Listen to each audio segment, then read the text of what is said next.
Discuss करेंगे। इससे पिछली वीडियो के अंदर हमने 5 क्वेश्चन पढ़े थे। अगर आपने वो वीडियो नहीं देखी तो मैंने उसका लिंक डिस्क्रिप्शन के अंदर डाल दिया है, जहाँ आप पीडीएफ की फॉर्म के अंदर डिस्क्रिप्शन के अंदर पीडीएफ डाउनलोड कर सकते हैं। तो आज हमारी एक्सरसाइज 13.3 डन हो जाएगी। इसके हम नेक्स्ट 5 क्वेश्चन पढ़ेंगे। तो चलते हैं अपनी वीडियो की तरफ और क्वेश्चनों की तरफ। तो हमारा क्वेश्चन नंबर 7 जो है 6 हम बाद में करेंगे। क्वेश्चन नंबर 7 के अंदर हमारे पास डबल इंटीग्रल है, लेकिन उनके जो प्रॉपर इंटीग्रल है मेन के जो रेंज है वो गिवन नहीं है। एक्स का स्क्वायर मल्टीप्लाई वाई का square x square positive Y का स्क्वायर डी ए, और हमें रेंज किसकी लेंथ के अंदर बताई गई है कि जो वो कहाँ तक होगी, is the angle between x square y square x square y square या y square positive x square. एक ही बात है, प्लस करें पहले करें जब बाद में लिखें। तो अब हमारे पास जो पहले क्वेश्चन थे उनके अंदर तो हमें रेंज 1 बताया जाता था। मीन के जो हमारे पास रेडियस होता था वो 1 होता था, लेकिन यहाँ पे रेडियस क्या है 2 है। मीन के हमारे पास पहले क्या होता था एक्स स्क्वायर वाई का स्क्वायर इज इक्वल टू 4 होता था ना। तो ये क्या बनना था हमारे पास आर इज इक्वल टू 2 बनना था ना इन सिंपली फॉर्म के अंदर। तो हमारे पास रेडियस क्या होना था, आर की कीमत 0 से लेकर 2, लेकिन यहाँ पे 2 आर है तो मीन हमें डबल बार इसके इंटीग्रल फाइंड करना पड़ेगा। लेकिन हम क्या करते थे, हमने 2 स्टेप के अंदर इसे डिवाइड किया था। पहला स्टेप हमारे पास क्या होता है कि x किसके बराबर होगा इन पोलर फॉर्म के अंदर r cos थीटा, और y किसके बराबर होगा r sin थीटा के बराबर। ये तो हो गया हमारा पहला स्टेप। दूसरे स्टेप के अंदर हम क्या करते थे, हमने लिमिट्स फाइंड करनी होती थी जो हमने सूटेबल इंटीग्रल के अंदर पुट करनी है। मीन के लिए कार्टेशियन प्लेन होगा, हमने पोलर फॉर्म के अंदर फाइंड करनी है। तो सबसे पहले हमारे पास रेडियस को फाइंड करते हैं कि x y का स्क्वायर किसके बराबर था 4, हमें पता है x स्क्वायर, और y स्क्वायर किसके बराबर होता है r स्क्वायर के बराबर। तो r का स्क्वायर के बराबर आ गया, और यहाँ पे 4 था उसका अंडर रूट लिया, इसका भी ऊपर अंडर रूट लिया, तो हमारे पास क्या बच गया 2। पॉजिटिव नेगेटिव होता है जब भी आप किसी चीज़ का स्क्वायर लेते हैं, लेकिन हम रेडियस ऑलवेज किस फॉर्म के अंदर लेते हैं, पॉजिटिव फॉर्म के अंदर इसे लिखते हैं। और हमारे पास दूसरा क्या था रेडियस y का स्क्वायर या x का स्क्वायर 9। इसको आप कैसे लिख सकते हैं, x का स्क्वायर y का स्क्वायर 9, ये किसके बराबर हो जाएगा r के स्क्वायर के बराबर, और यहाँ पे 9 होगा, उसके ऊपर भी अंडर रूट इसके ऊपर भी अंडर रूट, तो हमारे पास क्या बच गया r3। अब हमारे पास r की वैल्यू 2 आ गई है। तो अब हमारे पास इससे नेक्स्ट स्टेप के अंदर हम क्या करते थे, सर्कल ड्रा करते थे, क्योंकि पोलर फॉर्म कौन से क्वेश्चन को सॉल्व करने में हमारी मदद करती है, in the form of circle integral को। लेकिन हमारे पास इंटीग्रेशन का मतलब क्या होता है कि हमने वॉल्यूम फाइंड करना होता है किसी भी चीज़ का। तो सबसे पहले हमारे पास कितने पॉइंट थे 2, तो मेन के हमारे पास 2 रेडियस है, तो हमारे पास क्या होंगे 2 सर्कल ड्रा होंगे, क्योंकि रेडियस हमारे पास 2 है। पहला रेडियस क्या था हमारे पास 2, और ये वाला रेडियस 3 के बराबर था। तो इस तरीके से हमारे पास 2 सर्कल बनेंगे। यहाँ पे 2 आएगी, सॉरी यहाँ पे 2 और यहाँ पे 3। ये किसका सर्कल बनेगा हमारे पास एक्स स्क्वायर पॉजिटिव वाई का स्क्वायर, और यहाँ पे क्या बनेगा 9, और ये यहाँ पे नेगेटिव होंगे ना, यहाँ पे x इंटीग्रल है y इंटीग्रल है, और यहाँ पे y नेगेटिव और x नेगेटिव। यहाँ पे एंगल कितना होगा 0, और यहाँ पर 2 पाई होगा। जब हम रिवर्स आएंगे यहाँ पे π/2, यहाँ पे कितना होगा पाई होगा, यहाँ पे 3π/2 होगा। अब हमारे पास जो एरिया है वो वॉल्यूम हमने शेड करना है, वो कहाँ से कहाँ तक होगा, क्योंकि हमने थीटा के भी एंगल को तो फाइंड करना है ना। आर की वैल्यू तो हमारे पास आ गई है, हमारे पास 2 इंटीग्रल बनने हैं, कौन से 2 और 3। लेकिन थीटा के केस में हम क्या करेंगे, थीटा की हम देख सकते हैं कि हमें वैल्यू गिवन नहीं है। जब वैल्यू हमारे पास गिवन ना हो तो फिर हम क्या करते हैं कि जो हमारे पास सारा इंटीग्रल है वो हम शेड कर देंगे जो इन सर्कल के दरमियान में आएगा, दोनों सर्कल के। तो ये क्या बनेगा इसका वॉल्यूम कहाँ से कहाँ मूव करता है, एंटी क्लॉकवाइज डायरेक्शन में, यहाँ से लेके इस डायरेक्शन में। तो हमारे पास थीटा की वैल्यू 0 2 पाई आ जाएगी। तो ये तो आ गई हमारे पास थीटा की वैल्यू। अब मैं डायरेक्ट पुट करूँगा, क्योंकि हमने काफ़ी सारे क्वेश्चन कर लिए हैं, इसलिए हमें अंदाज़ा हो गया होगा। सबसे पहले हम कौन से वैल्यू पुट करते हैं, आर की वैल्यू क्या थी 2 से 3, और थीटा की वैल्यू क्या थी हमारे पास 0 to 2 पाई, ये वैल्यू भी हमने पुट कर दी।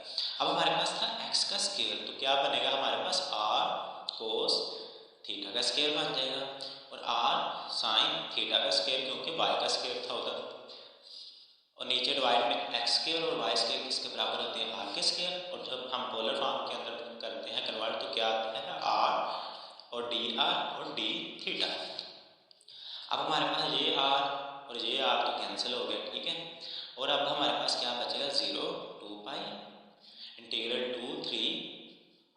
स्क्वायर, कोस का स्क्वायर थीटा, साइन का स्क्वायर थीटा।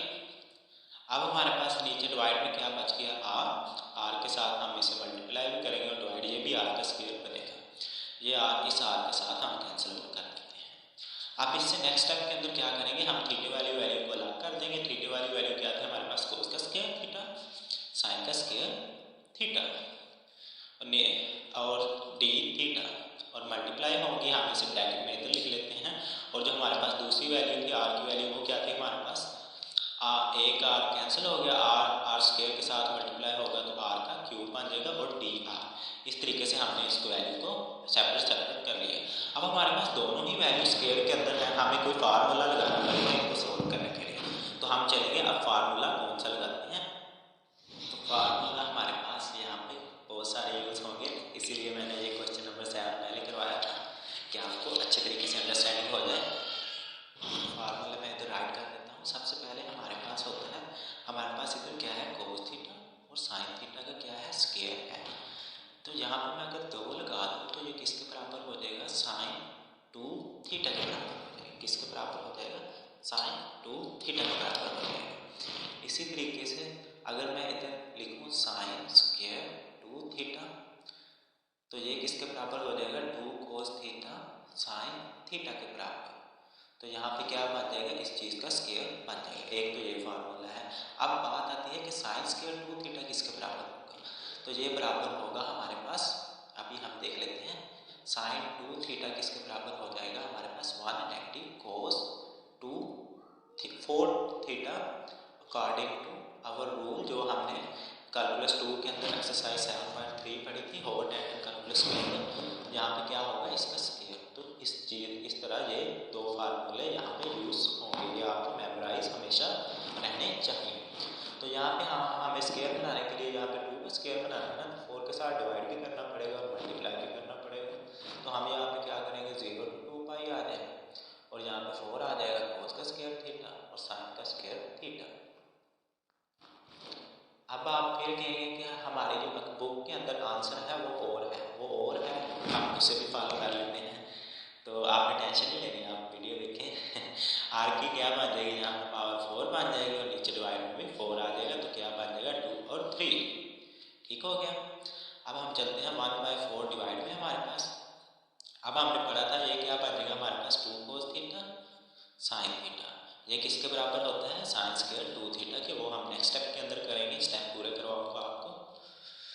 2 पाई और यहाँ पे क्या बन जाएगी हमारे पास, जो ये था आर का क्यूब, आर की पावर 4 के अंदर मैं 3 की वैल्यू पुट करूँगा, 4 बन जाएगा और डिवाइड में 4 आ जाएगा, नेगेटिव लगाऊंगा तो मेरे पास क्या बन जाएगा, 2 का पावर 4 बन जाएगी और डिवाइड में हमारे पास 4 आ गया।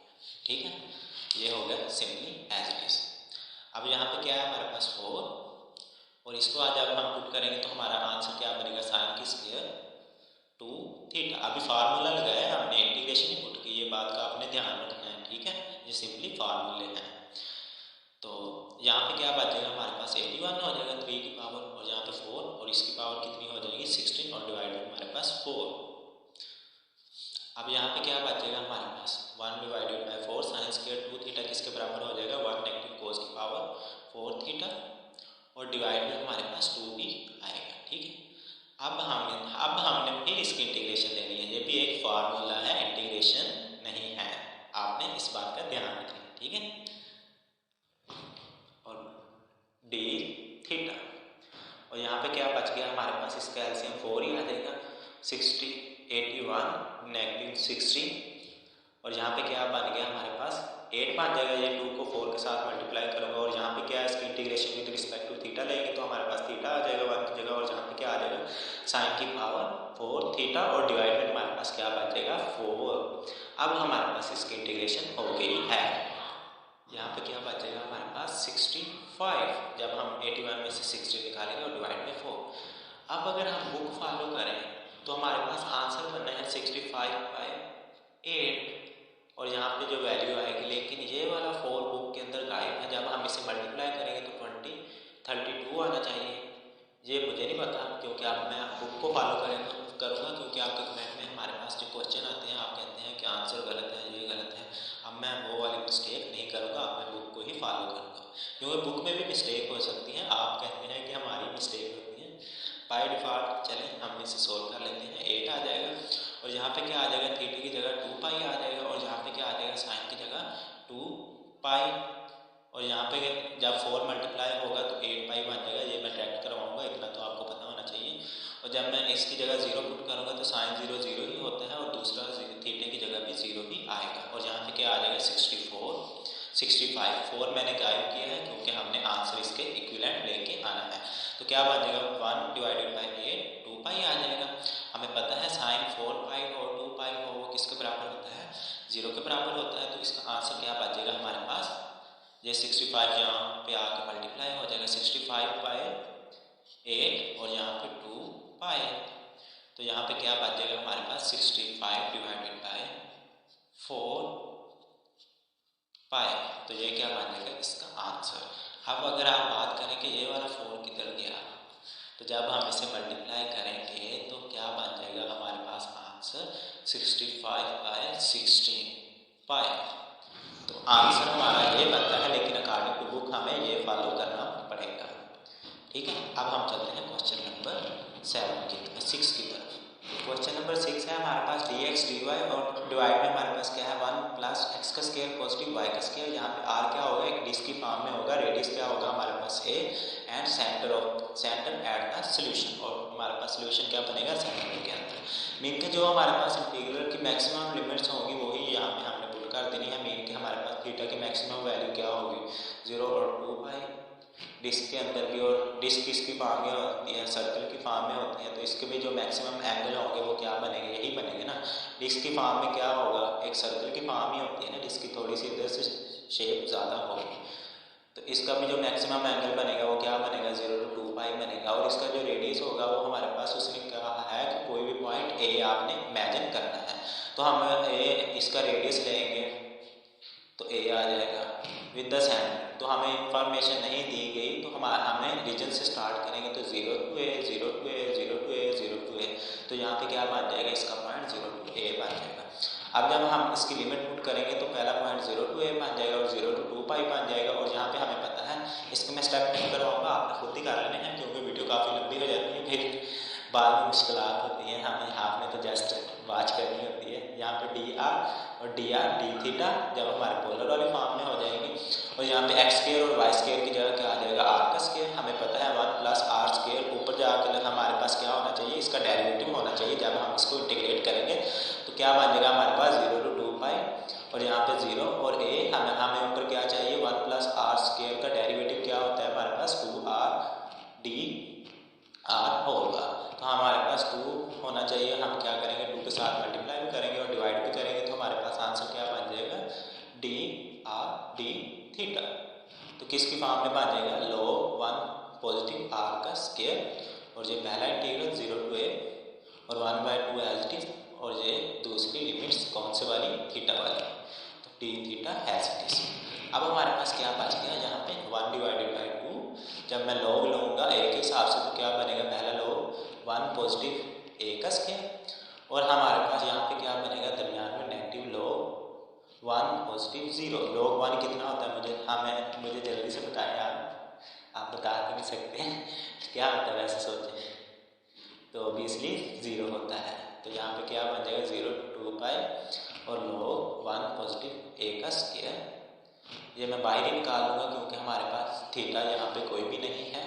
तो क्या बन जाएगा 1/2 log 1 पॉजिटिव a का स्क्वायर। जहाँ पे वैल्यू कोई भी नहीं होगी तो यहाँ पे थीटा आ जाएगा और 0 to 2 पाई आ जाएगा। और यहाँ पे क्या बच जाएगा 1 divided by 2 log 1 positive a का स्क्वायर। और यहाँ पे क्या बच जाएगा 2 पाई नेगेटिव 0 0 तो हम लिखेंगे ही नहीं। नेक्स्ट स्टेप के अंदर क्या बनेगा log 1 पॉजिटिव a का स्क्वायर। और यहाँ पे क्या बच गया 2 पाई। ये 2 के साथ कैंसिल, पाई शुरू में लिख लिया, log 1 पॉजिटिव a का स्क्वायर हमारे पास क्या बन गया आंसर। अब हम चलते हैं क्वेश्चन नंबर 8 की तरफ। क्वेश्चन नंबर 8 है जो हमारे पास यहाँ पे 7 लिखा गया, सॉरी। क्वेश्चन नंबर जो 8 है हमारे पास 0 log 2 नेगेटिव y का स्क्वायर, e x स्क्वायर और y का स्क्वायर dx और dy। ये क्वेश्चन जो पिछले क्वेश्चन है उससे काफ़ी डिफिकल्ट क्वेश्चन है, लेकिन आपने बड़े ध्यान से समझना है तो आपको अंडरस्टैंडिंग हो जाएगी। जब आप ध्यान से समझेंगे तो हमारे पास एक्स किसके बराबर हो जाएगा, आर कोस थीटा के बराबर, और वाई किसके बराबर हो जाएगा, आर साइन थीटा के बराबर, और हमारे पास यहाँ पे एक्स स्क्वायर है और वाई का स्क्वायर है वो किसके बराबर हो जाएगा, आर के स्क्वायर के बराबर हो जाएगा। हमें पता है कि यहाँ पे पहला इंटीग्रल क्या है, डी एक्स और डी वाई। यहाँ पे हमें डी ए नहीं दिया, उसने हमें गिवन सॉल्यूशन के अंदर डी एक्स और डी वाई का बता दिया है। तो यहाँ पे एक्स वाला इंटीग्रल है, ये वैल्यू किसके पास जाएगी, एक्स की वैल्यू बनेगी, और ये भी एक्स की वैल्यू बनेगी। ठीक है, तो यहाँ पे क्या बनेगा हमारे पास, एक्स इज इक्वल टू, जब मैं इसको लिखूंगा log 2 का स्क्वायर नेगेटिव वाई का स्क्वायर बन जाएगा। ठीक है, तो यहाँ पे क्या बन जाएगा, एक्स का स्क्वायर, जब मैं इसके ऊपर स्क्वायर लूँगा क्योंकि मुझे के की वैल्यू इसकी सेपरेट चाहिए, तो क्या बन जाएगा इसका स्क्वायर, तो इसके ऊपर भी स्क्वायर लूँगा, स्क्वायर स्क्वायर के साथ कैंसिल आउट हो जाएगा, तो एक्स का square log y2 negative Y का स्क्वायर, वाई का स्क्वायर ऊपर जाके क्या बन जाएगा, पॉजिटिव का स्क्वायर बन जाएगा, पॉजिटिव वाई का स्क्वायर, और ये किसके बराबर हो जाएगा, आर के स्क्वायर के बराबर। तो मेरे पास यहाँ पे क्या बचेगा, log 2, इसका भी तो स्क्वायर था ना, सॉरी इसका भी स्क्वायर था, यहाँ पर भी स्क्वायर आएगा और यहाँ पर भी स्क्वायर आएगा, इसका स्क्वायर किसके साथ कैंसिल हो जाएगा, इसके साथ, और तो हमारे पास क्या बच गया, log 2 बच गया। अब जब हमारे पास तो log 2 है, अब हम इसे कैसे सोल्व करेंगे कि हमारे पास जो इंटीग्रल है उसकी वैल्यू भी हमारे पास गिवन हो जाए। पिछले जो क्वेश्चन थे वो किसकी फॉर्म के अंदर थे, सर्कल की फॉर्म के अंदर थे।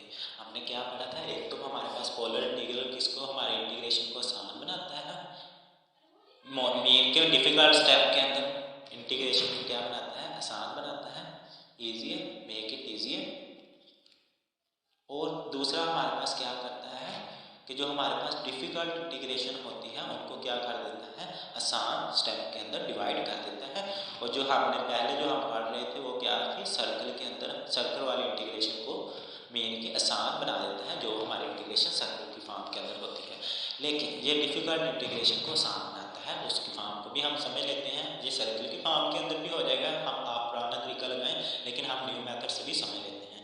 सबसे पहले था कि आर हमारे पास किसके बराबर होगा, 0 के बराबर होगा, तो मैं आर को किसके बराबर रखूँगा, 0 के बराबर रखूँगा, 0 के बराबर रखूँगा। और दूसरा हमारे पास क्या था कि मैं वाई को किसके बराबर रखूँगा, log 2 के बराबर रखूँगा, क्योंकि हमने एक्स वाली वैल्यू तो फाइंड कर ली है, तो ये y की वैल्यू होगी मेन के, इसी के अंदर हम ये वाली वैल्यू को पुट करेंगे। x किसके बराबर आ जाएगा हमारा, साइन थीटा और log 2 थीटा। अब मैं आपको ये बताता हूँ ये हमारे पास कहाँ से आया, ये हमारे पास इस वजह से आया, यहाँ पे सॉरी आर था कि हमारे पास y किसके बराबर होता है, आर साइन थीटा के बराबर। r किसके बराबर था हमारे पास, यहाँ पे सॉरी log 2 आएगा, तो log 2 के बराबर था, तो मैंने r की वैल्यू डायरेक्ट पुट कर दी।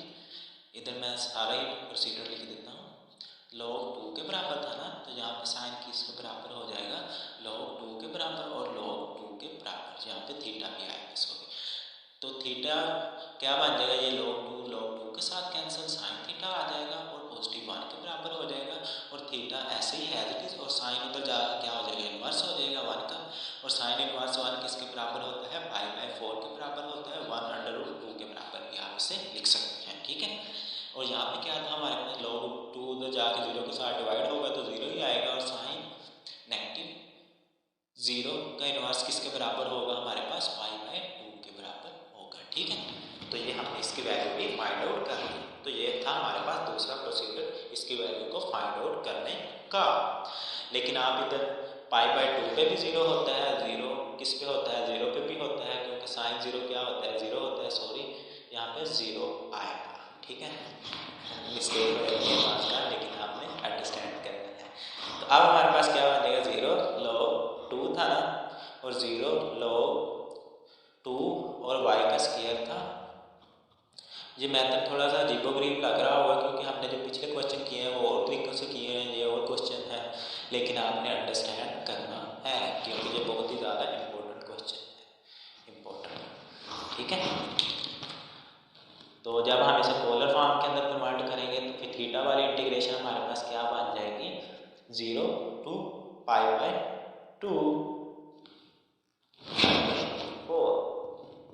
मुझे लगता है यहाँ पर कोई मिस्टेक होगी ग्रामेटिकल में, अभी देखो साइन 0 0 आ गया, तो यहाँ पे थीटा भी 0 बन गया। और साइन 1, तो साइन 1 ऑब्वियसली मैंने इधर ध्यान समझा, देखिए यही मिस्टेक होती है, मैंने ये मिस्टेक की है ना, आपसे पेपर में मिस्टेक हो सकती है लेकिन आपने करेक्ट करनी है। बेसिकली वीडियो का पर्पस आप इसलिए देखते हैं ना, आपको क्वेश्चन नहीं आता होता तो आप उसे सॉल्व करने की कोशिश करते हैं, ताकि आप वीडियो को देखते हैं ना, इसीलिए आप अपनी गलतियों को भी सुधारें। मीन के वीडियो को देखकर जस्ट आपने ये नहीं करना कि आप मुझे आते हैं क्वेश्चन, ये नहीं, ऐसे नहीं करना। जब तक आप प्रैक्टिस नहीं करेंगे तो आपको क्वेश्चन कभी भी सॉल्व नहीं होंगे।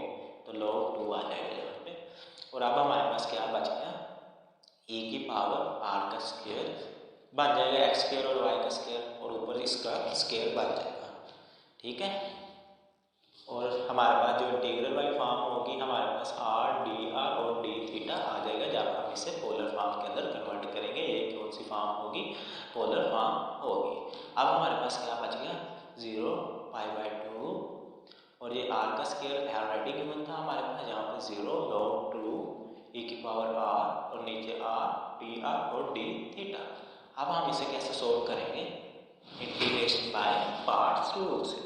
मीन के हमारे पास r के रिस्पेक्ट लेंगे ना सबसे पहले, जब मैं इसे सेपरेट आउट कर लेता हूँ ताकि आपको आसानी रहे, थीटा को सेपरेट आउट लिख लेता हूँ, और फिर मैं ई आर को क्या करता हूँ, सेपरेट आउट लिख लेता हूँ इसके इंटीग्रल के साथ, log 2 के साथ, और r d r।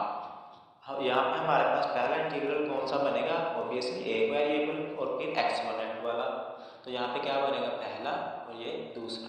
अब हम इसे इंटीग्रेशन बाय पार्ट रूल के साथ कैसे सोल्व कर लेते हैं। सबसे पहले हम क्या करेंगे, इसका डेरिवेटिव लेंगे, किसका डेरिवेटिव लेंगे, ई आर का। तो ई आर का डेरिवेटिव इंटीग्रेशन भी एक ही आएगी, ई की जो भी पावर होगी वो एज इट इज आएगी, लेकिन जहाँ पे अगर ई आर का स्क्वायर होता तो यहाँ पे इसके डेरिवेटिव क्या बनना था, ई आर पावर 2 और डिवाइड में 2 बनना था। ठीक है, लेकिन यहाँ पे E R as it is, और सेकंड में हमने क्या करना होता है, एक इंटीग्रल लगाना होता है, E R as it is, और आर का डेरिवेटिव लेंगे तो 1 का बनेगा, 1 के बराबर आएगा। तो यहाँ पे क्या बन जाएगा, e की पावर r नेगेटिव e की पावर r, यहाँ पे 1 आएगा जब r का इंटीग्रेशन डेरिवेटिव लेंगे, सॉरी।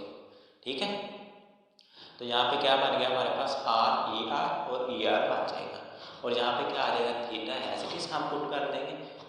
तो इसका इंटीग्रल क्या था हमारे पास, 0 π/2, और इसकी क्या बन जाएगी हमारे पास, r e r negative e r। तो इसके भी मैं वैल्यू पुट करूँगा log 2, और यहाँ पे क्या आ जाएगा, सिंपली π/2 आ जाएगा, और नेगेटिव 0 आ जाएगा, और यहाँ पे क्या आ जाएगा हमारे पास, log 2 आएगा सबसे पहले, और e की पावर क्या आ जाएगा, log 2। e की पावर log किसके बराबर होती है, जल्दी से मुझे बताइए। ऑब्वियसली वो किसके बराबर होगी, 1 के बराबर होती है। तो यहाँ पे मल्टीप्लाई है, ठीक है, आपने गलत नहीं समझ जाना, बाद में मिस्टेक हो जाती है। log 2 e की पावर में log ऐसे ही रखूँगा, और 2 को मैं स्टार्ट से ले आऊँगा। ये इसका रूल है, जब भी हम किसी को डेरिवेटिव करते हैं, जब पावर करते हैं, पावर हम शुरू में लिख सकते हैं, ये log का रूल है। π/2 आ गया, 2 log 2 1 के बराबर, और यहाँ पे क्या बचेगा, 2 बचेगा। तो ये था इसका आंसर। आप इसको एक और स्टेप के अंदर भी डिवाइड कर सकते हैं, मेन के क्या कर सकते हैं, 2 कॉमन ले सकते हैं, π/2 आ जाएगा, 2 कॉमन लेंगे तो log 2 बन जाएगा, और यहाँ पे नेगेटिव 1 आ जाएगा, 2 के साथ कैंसिल, तो पाई आ जाएगा, log 2 negative 1 as it is, और ये क्या बन जाएगा इसका आंसर। अब हम चलते हैं आज का लास्ट क्वेश्चन जो है हमारा क्वेश्चन नंबर जो हमारे पास है 9, वो कैसे सोल्व होगा, हमें उसका क्या करना है, आपने डबल इंटीग्रल कंसीडर करने हैं। क्या है डबल इंटीग्रल, 0 to 1/2 √ 0 to 1/-3 और 3y dx। सबसे पहले आपने क्या करना है, स्केच ऑफ इंटीग्रेशन ड्रा करनी है। हमें पता है डबल इंटीग्रल मोस्टली किस फॉर्म के अंदर यूज होते हैं, in the form of circle find करने के लिए होते हैं। लेकिन सबसे पहले हम स्केच ड्रा करने के लिए रेडियस हमारे पास गिवन होना चाहिए। सबसे पहला स्टेप क्या होता है, एक्स किसके बराबर होता है, r cos थीटा के बराबर, ये आपको पता होता है, पता होना चाहिए भी, r sin थीटा। ठीक है, और दूसरे स्टेप के अंदर हम रेडियस फाइंड करते हैं, ये किसके बराबर हो जाएगा, x के बराबर हो जाएगा 0, और ये x = 1 नेगेटिव y का स्क्वायर, x = 1 नेगेटिव y के स्क्वायर के बराबर ये वाला इंटीग्रल हो जाएगा। तो इसको हम कैसे लिख सकते हैं, इसका स्क्वायर बन जाएगा, जब हम इन दोनों का स्क्वायर लेंगे तो 1 नेगेटिव y का स्क्वायर बन जाएगा। तो ये क्या बन जाएगा हमारे पास, x पॉजिटिव y का स्क्वायर, y इधर आगे हो जाएगा पॉजिटिव हो जाएगा, और 1, और ये r का स्क्वायर बन जाएगा, और 1 r किसके बराबर आ जाएगा, +1 के बराबर। ठीक है, ये तो हमने फाइंड कर लिया। तो हमारे पास रेडियस क्या होगा 1 और 1, ठीक है। यहाँ पर भी 1, यहाँ पे नेगेटिव होगा, यहाँ पे नेगेटिव होगा, ठीक है। तो अब हमारे पास नेक्स्ट स्टेप क्या था कि हमने x किसके बराबर है 1 नेगेटिव y का स्क्वायर। अगर हम यहाँ पे मैं x लेता हूँ, सॉरी मैं यहाँ पे y लूँगा और यहाँ पे x, y की कीमत अगर मैं 0 पुट करूँ यहाँ पे, तो हमारे पास x की कीमत क्या बननी चाहिए 1 बननी चाहिए। अगर मैं y की वैल्यू 1 लूँगा तो यहाँ पे 0 आएगा। अगर हमारा इंटीग्रल है वो कहाँ तक जा रहा है 0 to 1/2 तक, तो 0 to 1/2 पुट करूँगा तो हमारे पास क्या आएगा, हमारे पास रीजन तो कितना शेड होना चाहिए यहाँ से लेके यहाँ तक 1/2 किसके समथिंग मेरा ख्याल ये बराबर होता है 0.5 के बराबर। या आप इससे यहाँ एक और मेथड से भी समझ सकते हैं। यहाँ पे एंगल कितना होगा 0 और यहाँ पे π/2, 0 और π/2 का हाफ कितना होगा π/4। x किसके बराबर, y सिंपली किसके बराबर होगा साइन थीटा के बराबर, ठीक है, साइन थीटा के बराबर। जो x किसके बराबर होता है कोस थीटा के बराबर। और यहाँ पे क्या है 1/2 था ना, मैं यहाँ पे लिख लेता हूँ सॉरी। y किसके बराबर होता है कोस थीटा के बराबर।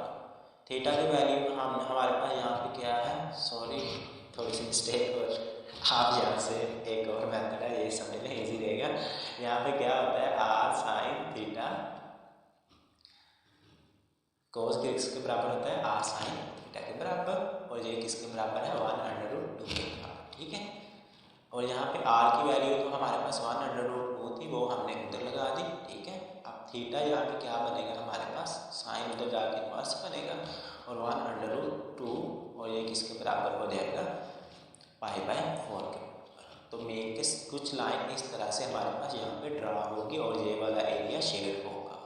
अगर यहाँ पे होता 0 और 1 होता फिर आप क्या करना था, फिर आपके पास पूरा ये वाला एंगल ड्रा होता था, लेकिन आपने कंडीशन देखनी है। ये कौन सा इंटीग्रल था, y वाला इंटीग्रल था ना, ये x वाला इंटीग्रल था और ये y वाला इंटीग्रल था। y किसके बराबर होता है साइन थीटा के बराबर होता है ना, तो साइन थीटा की वैल्यू हमारे पास गिवन थी y था ना, y किसके बराबर था 1/2 थीटा के बराबर। तो हमने इसकी वैल्यू एज इट इज निकाल ली, ठीक है। अब हमारे पास जो थीटा की वैल्यू कहाँ से कहाँ तक अप्रोच करेगी 0 to π/4 तक अप्रोच करेगी, और r की वैल्यू कहाँ तक अप्रोच करेगी 0 से लेके 1 तक। अब मैं ये वैल्यू इंटीग्रल पे लगाऊंगा 0 to 1 आ जाएगा, 0 to π/4 आ जाएगा, और जहाँ पे क्या था 3y, y की जगह क्या आता है हमारे पास r साइन थीटा के बराबर, ठीक है। और यहाँ पे r dr और d थीटा के बराबर आ जाएगा। और यहाँ पे क्या बनना है सर, मैं क्या करूँगा कि साइन थीटा को सेपरेट कर लूँगा, और 3 तो कांस्टेंट है, मैं इसे सेपरेट और ठीक लिख लेता हूँ यहाँ पे। और यहाँ पे d थीटा ब्रैकेट जो ये वाला इंटीग्रल है r के रिस्पेक्ट, ये क्या बन जाएगा r का स्क्वायर dr और d थीटा बन जाएगा, ठीक है। अब मैं इसे इंटीग्रेट करूँगा। साइन थीटा की इंटीग्रेशन हमारे पास क्या होती है, ऑब्वियसली नेगेटिव कोस थीटा होती है, ठीक है, 0 to π/4। और यहाँ पे 3 एज इट इज, 3 इन दोनों के साथ मल्टीप्लाई हो रहा है, आपने ये बात से मशीन कर लेनी है। और ये r का क्या बन जाएगा, r का क्यूब बन जाएगा, और नीचे भी क्यूब, इसके भी हमने इंटीग्रल अभी पुट करना है। जब मैं इसके इंटीग्रल पुट करूँगा तो हमारे पास आंसर क्या आना चाहिए, π/4 कोस कितना होगा। चले मैं पूरे स्टेप करवा देता हूँ ताकि आपको अच्छी तरीके से समझ लगे। मैं क्या करता हूँ, इधर नेगेटिव आ जाएगा और यहाँ पे क्या आ जाएगा, लोअर इंटीग्रल जब पुट करेंगे नेगेटिव आएगा, और यहाँ पर भी नेगेटिव आएगा, और यहाँ पे क्या बन जाएगा कोस 0, और यहाँ पे 3 एज इट इज, और ये ब्रैकेट भी एज इट इज। और r के क्यूब की जगह मैं क्या करूँगा, पहले 1 पुट करूँगा 1/3, और फिर मैं 0 पुट करूँगा तो 0/3। 1 का क्यूब 1 ही होता है, इसलिए मैंने क्यूब नहीं डाला। तो यहाँ पे क्या आ जाएगा कोस π/4 कितना होगा हमारे पास, कितना होगा ऑब्वियसली 1/2 होगा, और यहाँ पे नेगेटिव, और यहाँ पे नेगेटिव और नेगेटिव पॉजिटिव 1 आ जाएगा, और यहाँ पे 1/3 बचेगा, और 3 के साथ कैंसिल आउट, तो हमारे पास आंसर क्या बचेगा -1/2 अंडर रूट, और एलसीएम लेंगे और अंडर रूट क्या हो जाएगा इसके साथ मल्टीप्लाई हो जाएगा। तो ये क्या बन जाएगा इसका आंसर। तो ये थे आज हमारे पोलर फॉर्म वाले क्वेश्चन, जितने भी थे वो हमने सोल्व कर लिए। इसकी 3 वीडियो है वो आप देख सकते हैं, और इसकी PDF भी